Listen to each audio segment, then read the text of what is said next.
Yeah, I got advantage of a trip to Hungary for a clinic, and I was planning to come over to Belgrade basically to watch practices, and after Maccabi moved to Belgrade because of the war, then I needed to meet Lorenzo Brown, and there was a good situation also since they play against Panathinaikos to meet Juan Hernan Gomez, and of course to meet Miloš Teodosić. I haven't met him since last summer, and it's always a great time for me. So to also spend time with Goran Sasic, our president of our EuroLeague head coaches board association, and well, it's a very, very full schedule. When I get here, several friends, my agents from here. I mean, many different combinations and two very, very full immersion days. So I'm really enjoying it. Well, I always left my veteran players free to decide, because I know that especially EuroLeague players have on their shoulders an extremely heavy season with loads of practices, trips, games. So I'm not bad feelings if they will tell me, please give me a break, give me 1 week off. Now that EuroLeague is not playing during the FIBA window, there is a little more open possibility for EuroLeague players to participate. But once again, I would be happy, of course, to welcome them if they will join us. But when I really want them is in summer for the pre-Olympic. That's really the most crucial moment, let's say, event or moment of our season. So that's when I really would like to have them in my team. I think it will be only depending on his physical conditions. If he will be in good shape, he will be healthy. He always showed a great commitment. He couldn't make it for the World Championship because his shoulder was really hurting. And he got second and third opinion. All doctors told him that he needed summer off, and we accepted. Unfortunately, then Ricky Rubio also stepped back from the team, and from having two playmakers, experience and extremely top level like Lorenzo Brown and Ricky Rubio, we went to have a 19 years old, extremely promising guy like Juan Núñez. I love him, and I think he's going to be a big part of our future, but extremely inexperienced. He was coming from the under-20 European Championship, pushed into the arena as a starting point guard of a quite important national team. So it was a great experience. We gained time. We made him gain experience for the future. And I mean, it's we got to always see the half full glass when something, especially when something is over. So I can see that. Well, actually, back in 2017, when the window system started, we had so many players involved in NBA and in EuroLeague that basically our top 15 or 16 players were not able to participate, were not going to be able to participate to the win. So we thought thoroughly about this, and we moved, let's say, a little bit anticipating the rest of the other country or the other teams, because we started the previous summer to have 10 days training camp with a completely different group of players.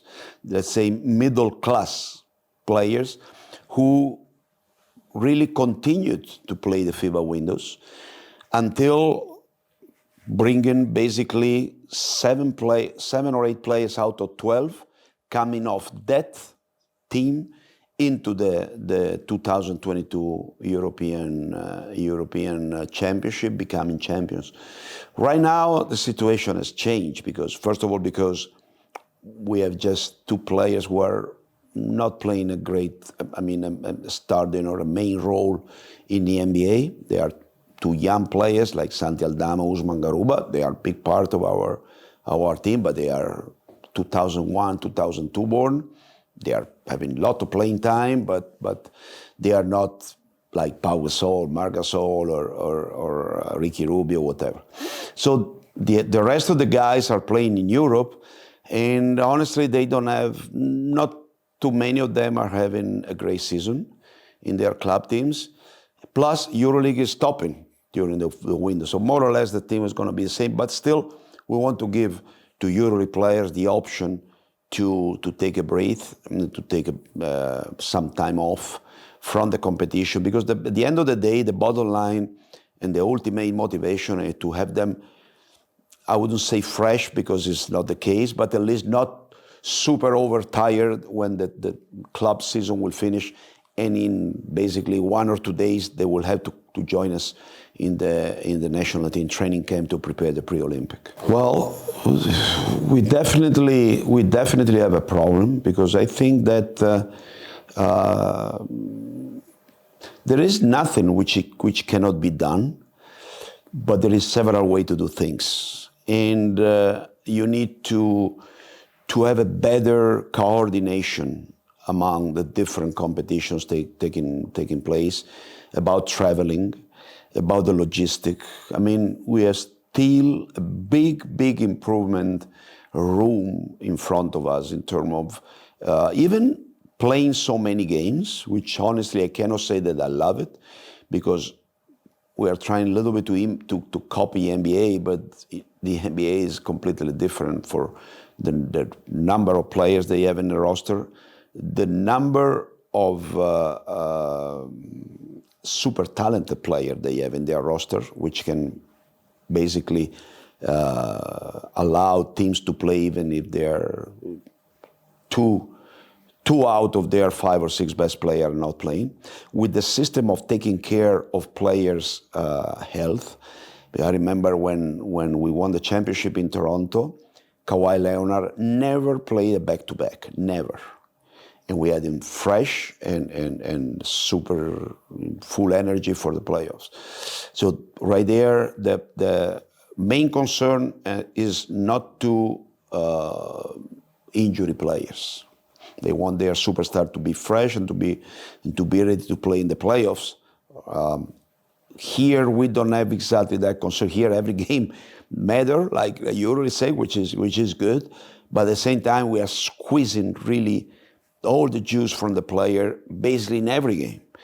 And this is long-term, is kind of let's say, at least questionable. Then you have national team mixing up, and then you have, of course, national competitions.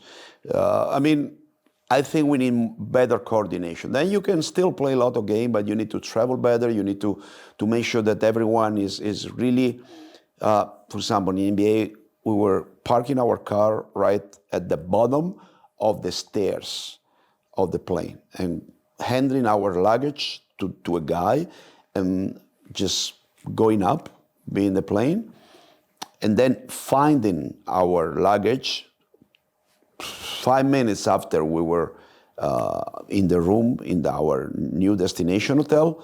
5 minutes after our luggage was there. That's how we were traveling. So we are still far from there.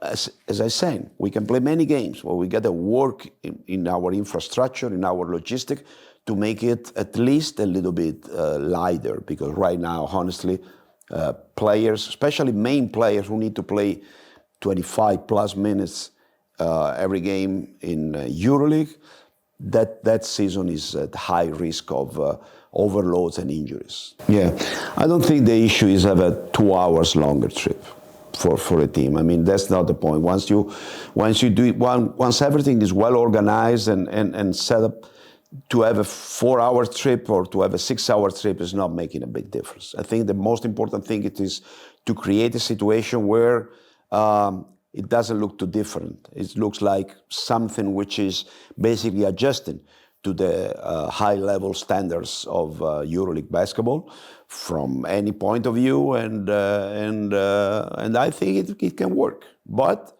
once again, it's not about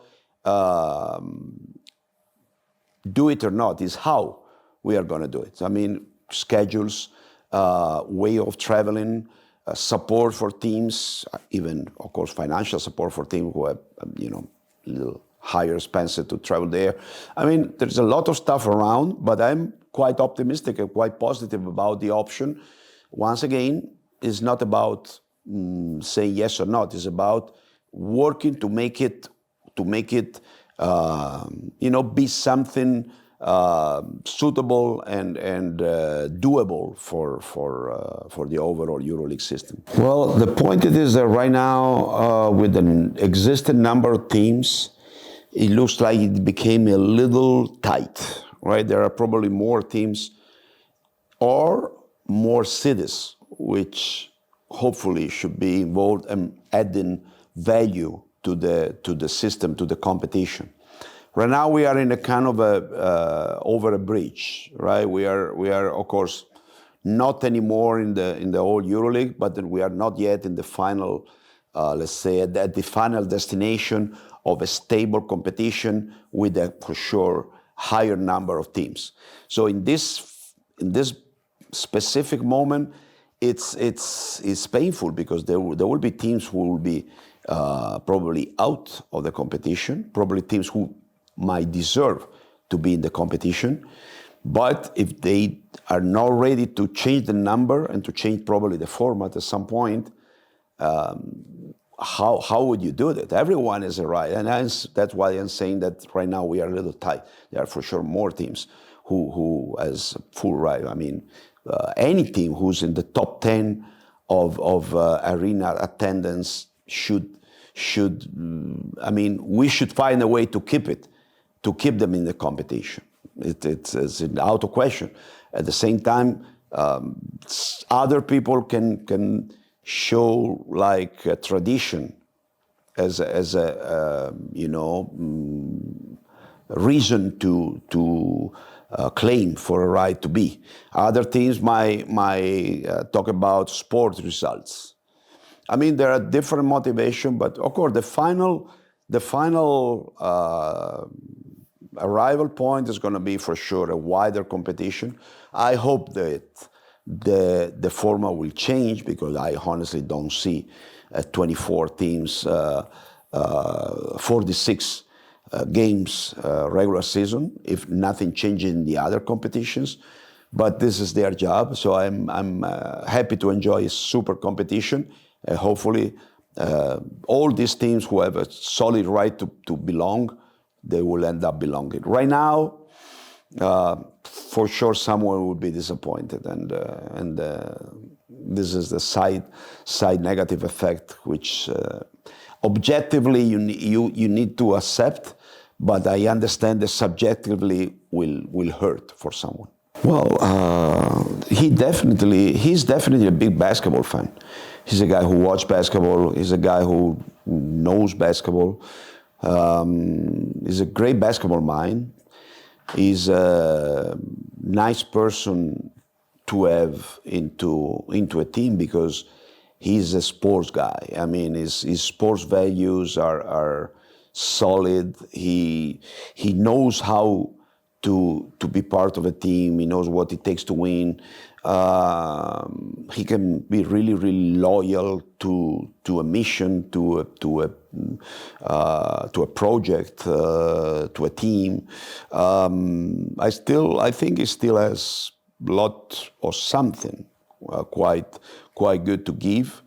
And I'm not talking about his skills, because his skills are out of question. I mean, I barely remember a player with his capacity of anticipate what's happening on the floor, to deliver passes which basically nobody's seen, to understand the game like he does. But this is MILOŠ, he's basketball genius, we know it. But I met a person who's worth to be together in a team, in a project, for sure. Well, ŽELJKO is updating every year. Is up to what the competition requires, to the trends of basketball. But he's making himself the trend. I mean, he's one of those who's dictating where the game is going. He's more flexible than some people might believe, because he has for sure his ideas, his system, but he's also very open to understand the new nature of players, the flow of the game, and for sure open to watch what happened in the United States, because at the end of the day we are always kind of a following, right? Even if from a specifically from a tactical point of view, sometimes it looks like Europe is dictating the flow, but there are many things where, of course, U.S. NBA basketball is still leading the show worldwide, and definitely he's a person who loves basketball, who shows passion, who's really still 100% into the game. Even being basically a living legend, is still fond of the game, likes the game. He work on the game, and his team give always a feeling of something which is above and beyond the single skills of the players. I mean, the identity, the way of showing where they want to go, what they want to do. There may be some night they will do it better, some other night will do it worse, but you can see that ŽELJKO teams is visible what they want to do and where they want to go. And this is something which is really hard in nowadays basketball, where you change players every month sometimes. But I mean, you can see that he's a coach in his third year, which means a lot from this standpoint, because even changing players, the style, the basketball style is established. So I'm enjoying watching his practices, definitely. I'm not good in predictions. I'm a wrong guy. I see them with full chances to be in the top 10 teams, which will fight to make it to the playoff and then to next round. But once again, we are still a couple of steps away from there. I mean, you might recall what happened last year. So it's hard to make a prediction in January, and you need to see how teams go there. For example, they were telling me this morning at practice that this is the first time Partizan had the full roster active in practice, which is a factor. Other teams might not have it. I mean, injury is a big factor, and also how the teams are shaping up, looking forward, and not trying to squeeze the best in the first part, and then being drained or tired or without anything new to present in the most decisive part, the crucial part of the competition, which is the second part for sure, the final. I mean, what's going to happen from now to the end of the competition. So now is the real time when you can see, teams which have been working to be in the right shape in the right time, and teams who needed to try to do their best at the very beginning to get an advantage, and maybe they will run out of gas. This happens every year. So what is really crucial and most important is what teams will do from now on, for sure. Honestly, excellent. Honestly, I love to see Serge in this shape after a couple of tough years because of his back. I think he's also enjoying basketball.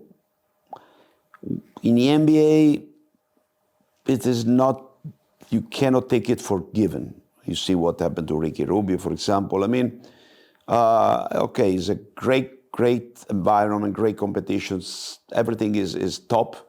But for players who are, not really in the core of the rotation players, or healthy, or in the place where they want to be, having playing time, it might become tough.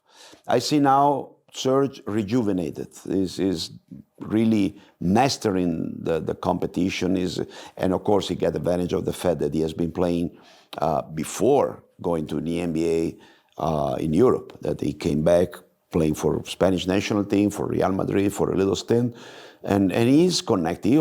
He has always been connected. We were talking about games. He was watching games even when we were together in Toronto. So he's a basketball guy, and I love to see him there because he's extremely serious professional. He takes care of his body.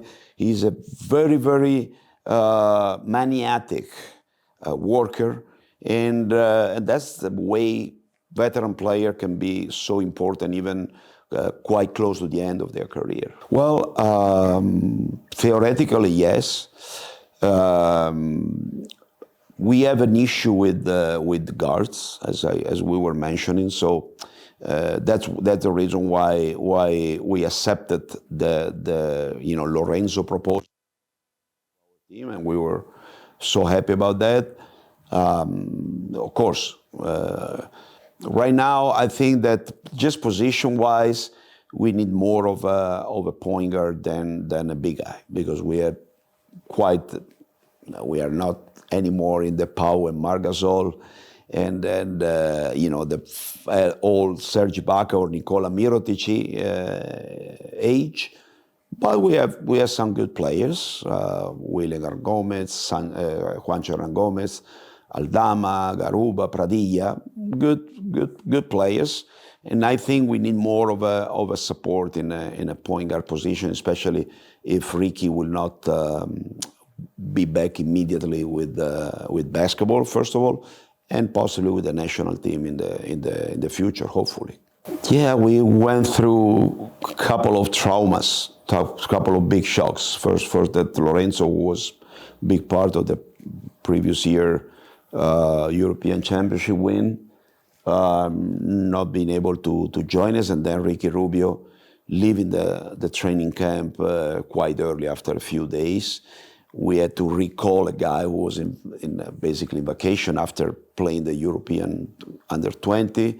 We had actually, listen, we are on a bridge. We are basically not anymore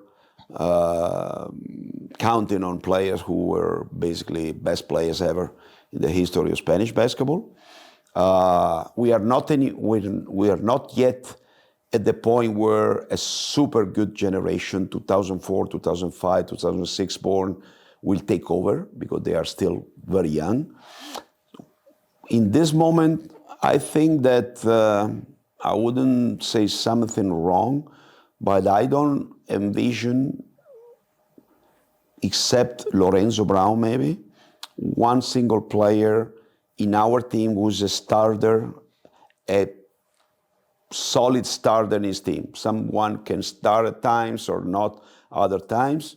So this just to have an idea. NBA, EuroLeague, EuroCup, Champions League, this is our situation right now. So we have to be aware of it. At the same time, we are very optimistic about our future, because I see that these guys are, and we are working a lot on creating and maintaining, keeping this connection with the values, with the principle, with the system, with what we do with the main team, from the guys who are coming from the youth program. But right now we are over that bridge. We are kind of trying to fight, to hold our ground, to compete, even if we understand and we know that the situation is for sure different than the one we had before. But this is out there. There are very few teams who have been able to keep their level of competitiveness when their best generation ended up. And we are so proud of being able to do it that we don't want to give up this kind of recognition Of course, trying to bring this legacy, get this legacy and bring it to the new guys with still competing, still being in the main competition and where you know, we used to be, maybe with other expectations, medals or even winning, but still showing a competitive face. Well, it is very important. I mean, of course, we have the mission to win that competition. We know that it's going to be tough, and we know that it is not by hazard that almost never. I think only Serbia once in the whole tournaments, the whole 7 or 8 pre-Olympics, in the last 2 Olympic, when this format was in place, won pre-Olympic being home. The second time they didn't. So it's tough because there's, you know, there is support, but there is pressure, expectations, kind of a feeling that you must do it. But it's a format where you lose one game, you're almost out. So it's not easy. It's not easy, and looking forward to what we are is waiting for us. There are teams like, for example, Finland, which maybe don't have a big tradition in basketball, but you know that they can give you trouble, and actually they gave us trouble in the European Championship, in the quarterfinal, or I don't know, 8 finals or quarterfinal, maybe quarterfinal. We were 15 down almost at the end of the first half, and we had to fight really hard through and to have a big comeback to win it. And then, of course, there is the Bahamas question mark, because every second week I learn about a player who might join them. It can be an all-star team, an NBA all-star team, which is kind of at least tricky, right? So let's see. We had to focus on ourselves, of course, because the fact that you start joining the team, joining the group of players, regrouping one day maybe after the final game of national competitions for the teams for players who are going to be part of the finalists in different countries, is going to be very challenging by itself. Other countries' competition will probably end earlier. So we better prepare and plan in the right way, and then, of course, compete and accept the fact that our goal is to win it and to make it to Olympic, because I was saying before, it's not common to be in every Olympic game since I don't even remember when. There are big teams like Serbia, they were not there. Italy was not there for many different Olympic games. Croatia, Turkey, so Argentina.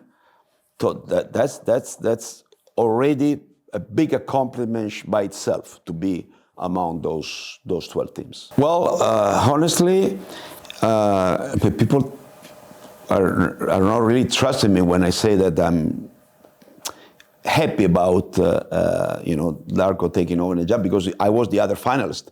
So that's why people say, why? How can you be No, I think it's a big thing for European basketball. I think that if Darko makes it well, it will open the door a little bit more for other European coaches, like Igor Kokoškov did it.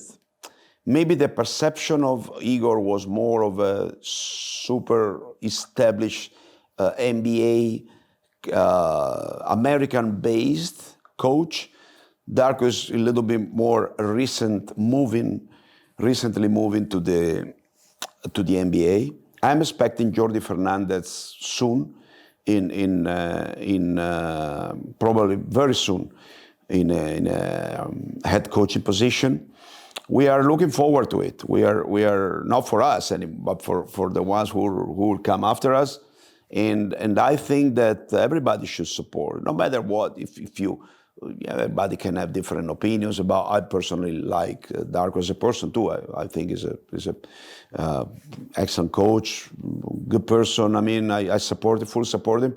But everyone in Europe should support his road and his. I'm honestly having bad time watching how hard is this season being for him and so many losses, because we need in Europe that European coaches show over there that not only that they are good coaches, everybody knows that there is a high level of coaching in Europe, but that they can adjust after a period, because it's impossible that someone who was in the NBA, for someone who never was in the NBA to jump straight from Euroleague, Europe, whatever, to the NBA. Impossible, zero possibilities. But after a few years, when the opportunity presents itself, it would be great that this guy now, hopefully these guys in the future will grab the opportunity and prove that they are capable. Well, this is basically the history of the United States. They get advantage of the whole world energy. They are able to shape them up into a completely American system, and then once who are able to adjust, become like part of their system. The talent is well accepted from every part of the world. It might be coming. The decision-making room is a little bit different, because in those rooms, they still feel that they want more of American people. But at the same time, the waiting time is much, much bigger. I see, for example, Arturas Karnišovas, who's a general manager in Chicago. It's something which sometimes we forget. He was basically he went to college to Seton Hall, but he came back and played basically his whole career in Europe, and then he started to work in Europe, and then he went to the NBA, and then he established himself as a top manager there. That's something we should consider too. But there are so far quite specific and isolated cases. We hopefully have more in the next future. Well, honestly, I'm happy about my good friend Chris Finch. We were together basically in Tampa. We were with the Toronto Raptors, but playing in Tampa that year because of COVID. A good guy, very good coach. Lot of European basketball in his development. So he's coached in Europe so many years. But I don't see Minnesota as a real ultimate contender. Even if they are overachieving, I am admired of how they are playing. We talked last month, and I really expressed my consideration and admiration, because they are doing a great job. Honestly, I still see right now Denver, along with Boston in the East. But I see a little bit more of a competition more than last year. I think that in the East, Philly is a solid candidate, and we will see now Milwaukee after the coach change, which was quite painful for me as well, because Adrian Griffin was a very good friend of mine. We were again together. But Nick Nurse, another good friend of mine, is with Philly. And I think he knows his job and he can be a competitor. Now we see if Doc Rivers will go to Milwaukee with the, let's say, very experienced veteran coach, how this guy will merge together, if the Bucks will start playing some defense finally. And it's kind of surprising, because Adrian Griffin is a super defensive coach. He was the defensive coordinator in Toronto, and he was a big part of the defense which allowed us to win an NBA championship. But then once again, this is a player's game. And when you get there, and maybe you have your best player traded, best defensive player like Drew Holiday traded, and you bring in a good offensive player, super good offensive player like Dame Lillard. I mean, who can dispute that trade? But you improve your offense, you get your defense worse, and then you can't complain if your defense is not working. So this is basketball is a lot of irrational, the emotions, the chemistry, but there are some patterns or some situation where the facts follow what is predictable, and if you build up a roster which is so offensively oriented, then you can't complain if defensively he struggles. I think there are a lot of very good players, coming up, and hopefully they will make the right decision, because sometimes, now with the colleges, the NCAA colleges allowed to pay players, there is a really new factor in place in the scenario. So, and for example, we as a Spanish national team have different situations in play. We have players who made the right decision going quite early to the States, and we have players who are struggling right now. Actually, talking about very high level prospects. It's a matter of being well advised, to picking up the right time to go there. The level of the table, I was watching yesterday, EuroCup game, I was seeing this guy, Hiffy, from Paris Basketball. I was saying, well, this guy is a potential NBA player. Is he ready to go? That's a big question. What is going to have when he goes there? He's going to have a 15 minutes per game playing time window to develop and to make mistakes and to grow, or he's going to stay in a two-way, spend a lot of time in the G League, which is honestly not exactly what I like as a real development league, in terms especially of learning how to play basketball. But I make a question to myself as a European basketball. What are we doing? What are we doing to develop our talent? Which condition, which competitions, which rules, which even protections are we putting up to get the full advantage of our talent, of what we are working so hard.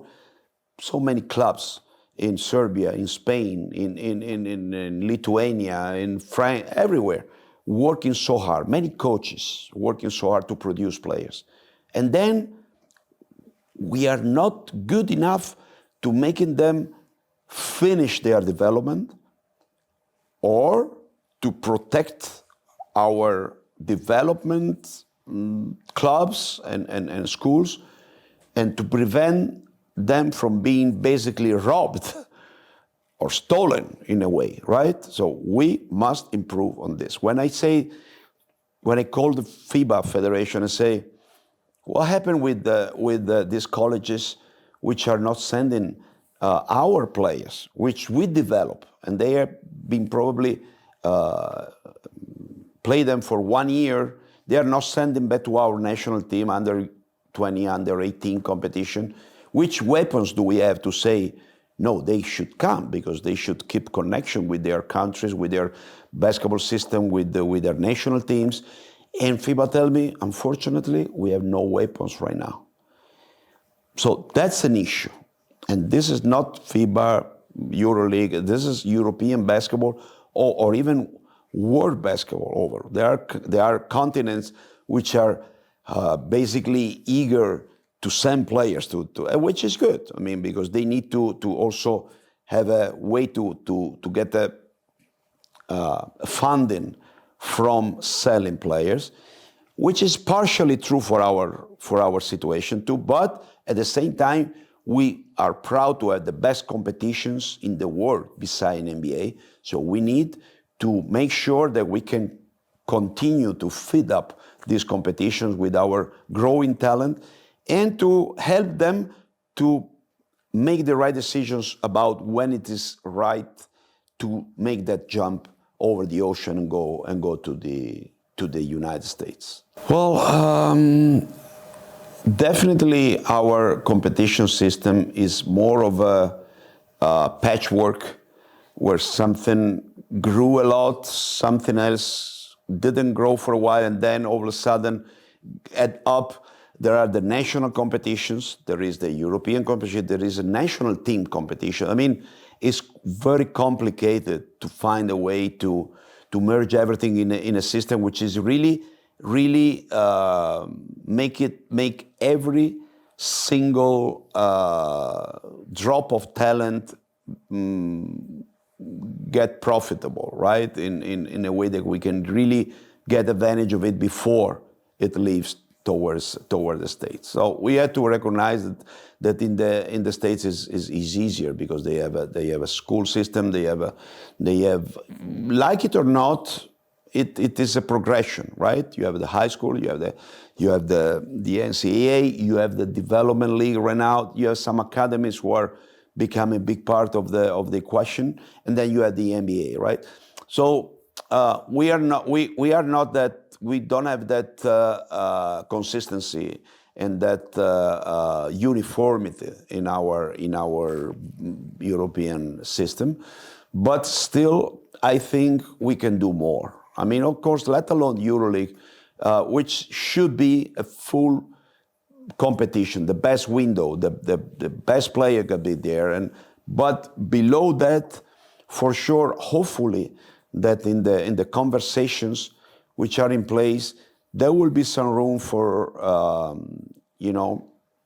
talking about what we can do to help, especially our players when they turn 18, when they got off the junior age. From then on, there is a little black hole everywhere, almost everywhere. I know that, for example, in Serbia, young players are playing a lot in the national competition. I don't know if that competition is good enough to really give, when a guy is already 20 or 21, the right tools to grow again. I mean, we had to think over, but I don't think it's impossible. I think that if the thing it is that we need to give up something on our personal, let's say, area of control in order to do something which is working for everyone. And I think that sometimes in the conversation, players' growth, players' development, taking care of how we make our kids grow is not a really high level priority as it should be, because we are talking about a sport which needs players to be played. If you don't take care of how you develop and you work with young players, basically you are doing something for the today, but not at all for the tomorrow. I don't know. Maybe as an opponent, you never know. You never know. But it's always a pleasure because this city is a basketball city. You can feel. I barely find a place where I can meet and talk basketball and watch practice and watch games with such a high level of intensity like in Belgrade. So I'm always really happy to come back. We'll see in the future. Well, I will watch one day, because then I got to go to Italy for a clinic in the Cup of Italy. I feel like kind of an obligation for coaches who have been blessed with the great opportunities in their career to give something back to the young coaches in terms of teaching. And then I will start the window with the national team, very demanding one. We will do a little different this time. We will not call 16 veteran players, we'll call just 14.